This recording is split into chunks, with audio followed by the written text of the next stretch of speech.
Hello and welcome to 5-inch Floppy on GameArena.com.au. I'm Junglist. Friends, we're here today to talk about racism. Racism in gaming.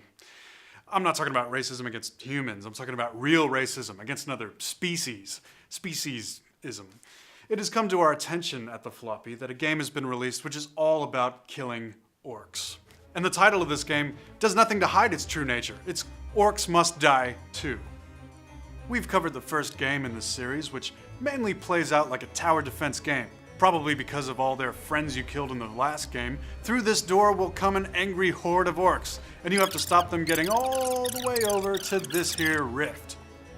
In the Orcs Must Die games, instead of building towers, you set traps for the orcs, and then function as kind of a mobile tower yourself.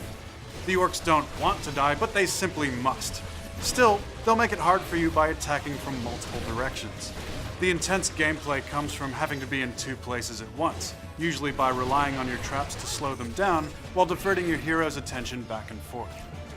In Orcs Must Die 2, the senseless genocide continues as you amputate any shred of empathy in your cruel, desensitized soul, but this time it's worse. This time you can bring a friend, and instead of being a game about being in two places at once, now it's a game about two people being in four places at once.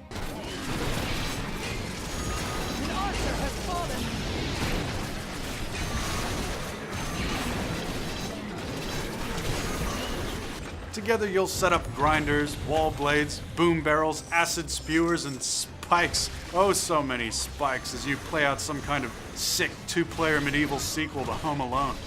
There are more traps, maps, trinkets, and weapons than before, but not too much in the way of gameplay improvements. Map design is pretty good, but really the only new thing is the mine carts, which you can absolutely include in your strategy, and send the orcs flying.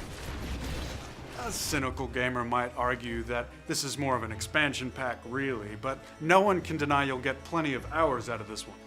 Orcs Must Die 2 has taken a cue from Diablo 3. You're meant to finish the game and then do it again on Nightmare mode. You can also unlock an endless mode where the orcs just keep on coming and you see how many waves you can get through.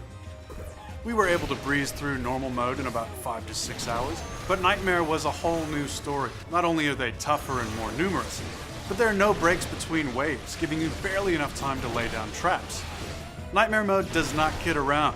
At the best of times, your traps will do a lot of the work for you and you can lure them into some nice killing gauntlets. I mean, horribly genocidal killing gauntlets. But most of the time, your hero has to be constantly active, either providing some extra DPS, or utility, like charming orcs against each other, or force pushing them into a wall of instant death with nary a thought of their widowed and orphaned orcs back home. See this one here? He was a day away from retirement. Yeah, you feel bad now, don't you? We didn't notice many more orcs in the co-op mode. You get more slots and money in single player, but the real benefit to co-op is being able to specialize in different upgrades. One person gets a decoy that respawns, and a floor tile that multiplies gold you get from kills. The other gets the swinging maces and wall blades. Early in a single-player game, there's no way I'd be able to invest in this complete killing system you see before you. Orcs Must Die 2 manages the pacing of every level very well, not just in terms of difficulty, but it's an engineered series of tense moments. The other side to that coin is, a lot of the abilities that you get are meant to be used in tense moments. The result is a concentration-heavy 30 minutes where you're constantly surprised by a new threat and have to search through your arsenal for a new solution. Oh, here comes a big wave from the front. Oh, now here comes a big wave from the back. Oh, now I have to deal with flyers as well. Yes, their screams sound funny.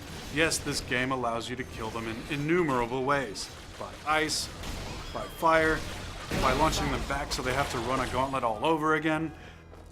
But that doesn't change the fact that this is downright offensive.